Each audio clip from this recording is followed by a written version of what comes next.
Let me find. We got it! This is the medal that I got whenever I ran the Moab half marathon with my mom and my sister. We went on a trip. It was actually really cool. It was like an RV road trip, and we just explored Utah. We went to national parks, state parks, different patches of public land. Sorry, I should have turned the music down, but the cool thing about this is our medal is a bottle opener, so it's actually useful. Oh yeah, got some more mill. Let's do this. Hold on, this is the good part.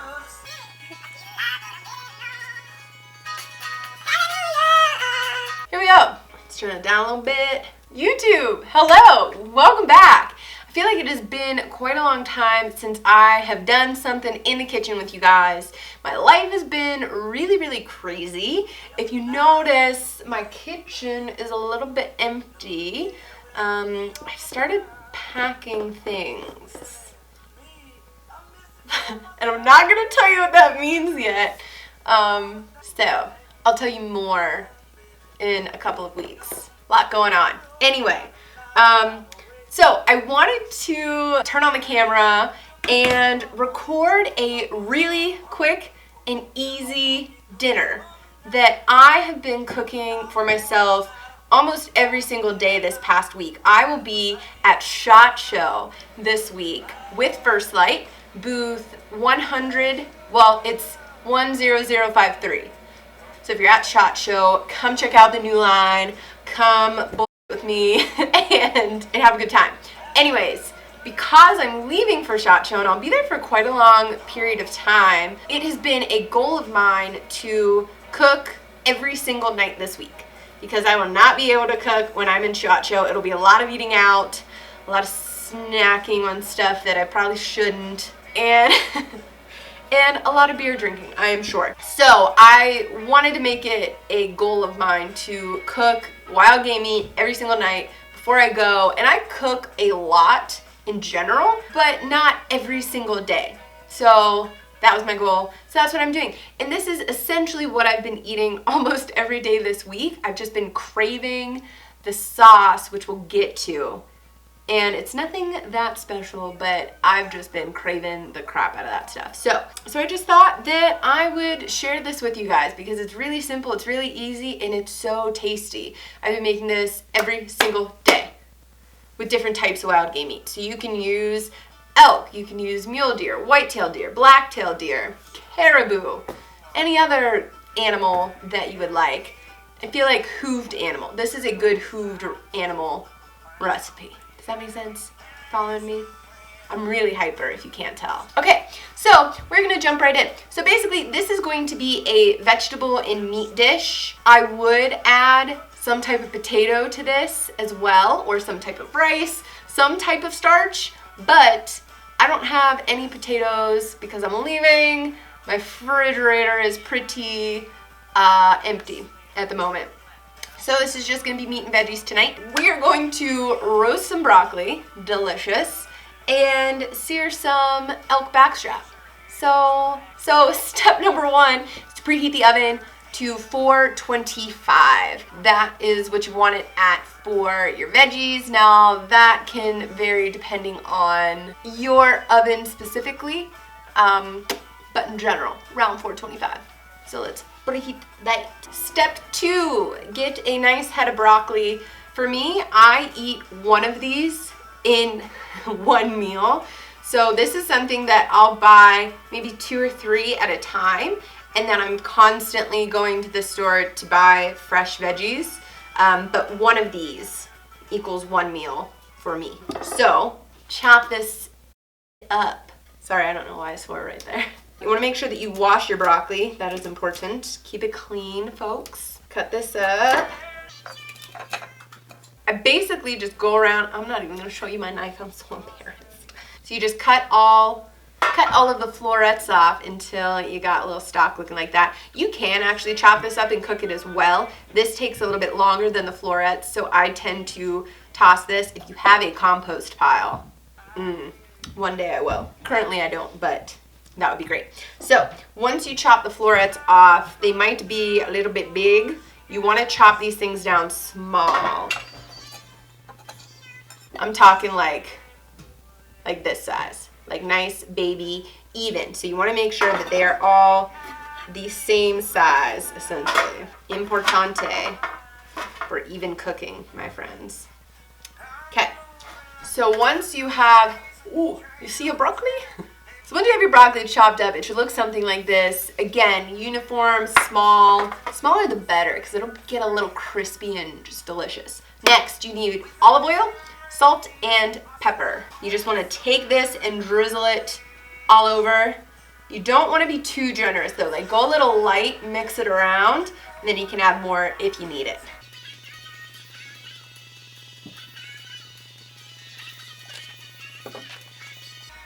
Black pepper and salt. Okay, once I get all of that good stuff on there, I'm just gonna mix it up right in the pan that I'm gonna be cooking it in.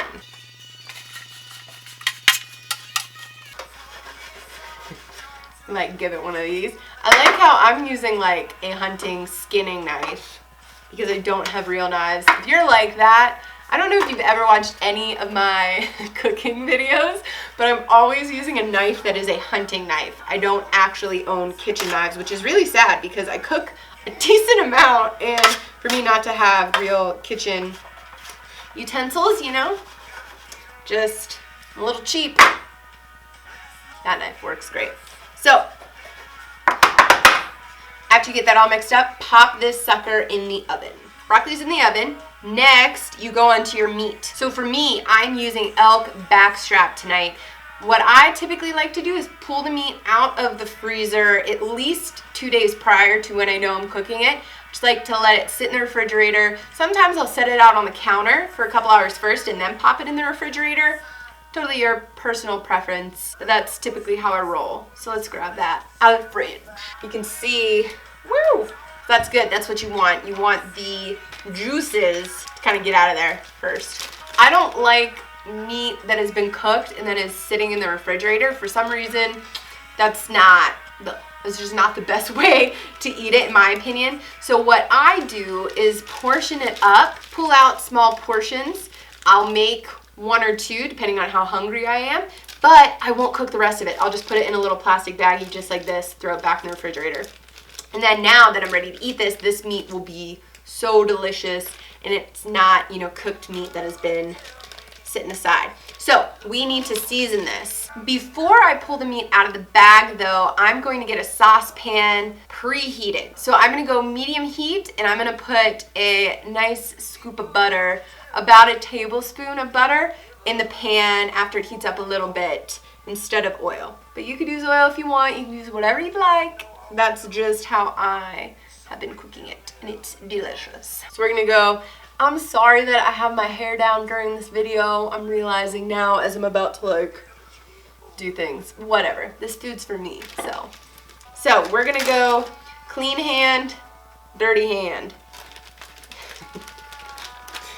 Okay, pull that meat out. I'm just throwing it on a plate right now. And I'm sorry, then this, I'm just gonna seal that up, toss this. Still dirty hand, still clean hand. Okay, so I'm just throwing this right on a plate, and then I'm gonna season it while it's on the plate, just like that.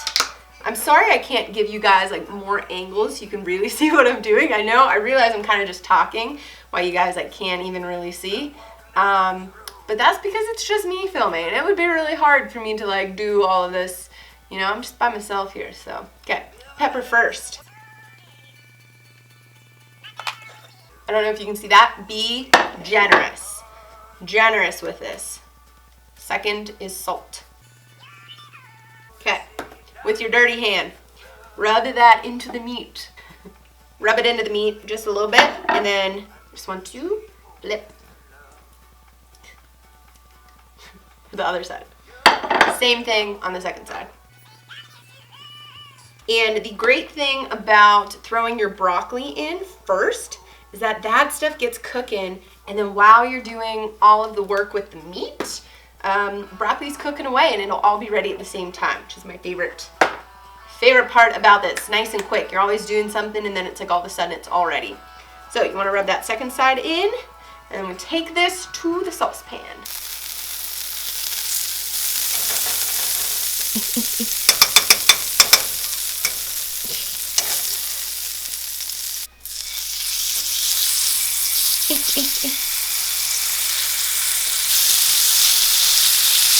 And then let that sizzle away and do not touch.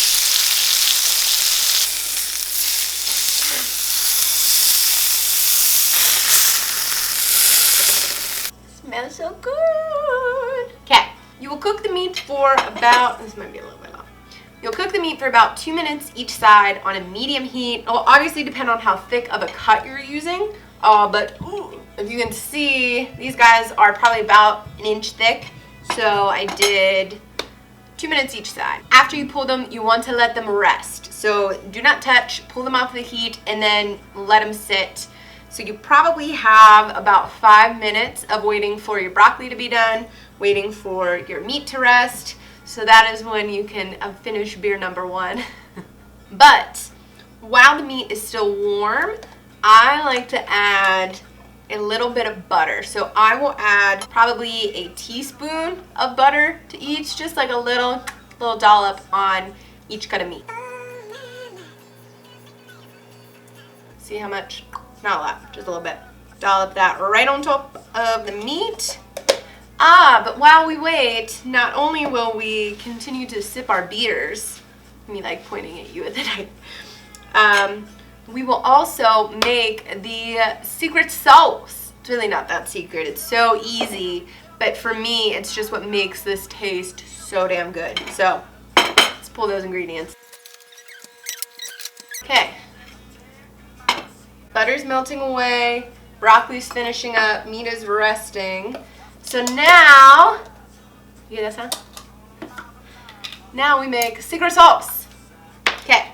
So you take, I don't know why this is so delicious to me. Start with horseradish. So I never, ever, ever used to like horseradish, but all of a sudden my taste buds have just changed, and I'm like, whoa, I really like this stuff. So I take, and this will obviously, this is a single serving for me, so it will be a lot larger if you're, cooking for other folks. So we start with about a tablespoon of horseradish. Just put that in a little container. Rinse that spoon. The second ingredient is, can you see that? Sour cream. So if you like the taste of horseradish, I would do equal parts horseradish to sour cream. If you're still new to the flavor, add a little more sour cream. So I'm going to add just a little bit more sour cream. I do still love horseradish, but I like to kind of cool it off a little bit with the sour cream. And you just mix that together, and it just makes the most delicious dipping sauce for meat. And this may be a very commonly used sauce, but I just discovered this. I learned this from a coworker actually, and was like, oh, I don't really like horseradish, but I'll try your sauce, whatever. It was so good. And now I've been using it every single night. So I thought I'd pass it along in case any of you are like me and live under a rock and haven't tried real flavors of food before. And then I use A1. So I kind of mix the two together. I technically put them separate on my plate, but I'll kind of go back and forth and mix it all together, and it's just like a wonderful blend of deliciousness. So our broccoli should be done. Let's get that out of the oven and we will be ready to eat.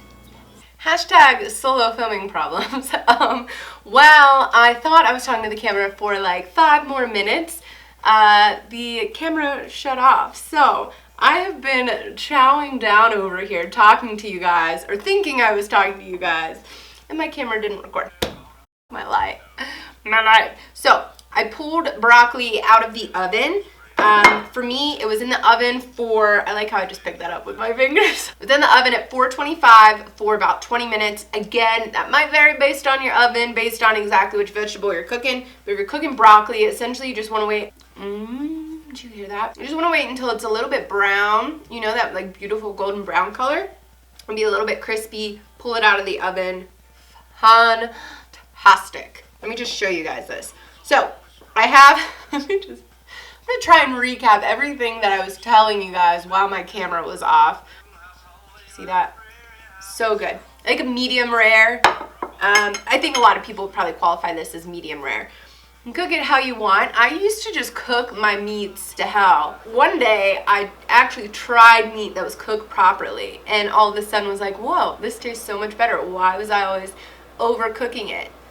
I don't know why I did that, but my taste buds are growing. Hence the horseradish, hence the meat that is cooked like the way normal people enjoy it. So yeah, it's just super easy, and I love it. Okay, let's try. I already tried this, so my reaction isn't going to be as great because I already know it's delicious. So good. So good. I'm just going to eat. You guys. No, I'm kidding, but seriously. Anyways, I just wanted to share with you guys this really simple, easy way to cook wild game meat. It doesn't take long. This is still a healthy meal. You can always cut out the butter if you want, but I'm a fan of balance to my life. That brings a little fat into the dish, especially because the elk is so lean. I obviously like to drink beer, but you still gotta have your greens too, so make sure you add some veggies. But this is just so good. Share below your go-to way to cook wild game meat. I think salt, pepper, olive oil goes a long way. And this is something that you know is going to taste good. It's not like trying to find a brand new recipe and it's sucking. Because I've had that happen to me so many times. But this is like tried and true. You know it's going to taste good. You know it's going to turn out, especially when your life is so busy and hectic. My life feels very busy and hectic right now. So I feel like, you know, we can all understand it. And I just hope this makes your life a little bit easier. You might already be doing this. I think everybody does something like this. Probably have broccoli in my teeth. So I'm gonna leave you guys here. Thanks again so much for watching. I will be at SHOT Show this week. So if you are there, booth 10053. I keep wanting to say 153, but it's not. It's like 10053. You get what I'm saying. Okay.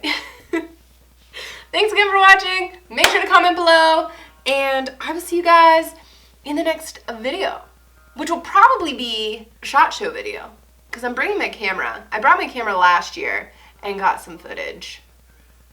So we'll see. Who knows what will happen this year, my friends. Anyways, thanks again, and I'll see you guys later. Whew. Got a lot of stuff going on, a lot of stuff to do. Okay, are we even recording? Tell me if you're guilty of this. Chewing, you're still chewing a bite, and you've got your next bite like right here.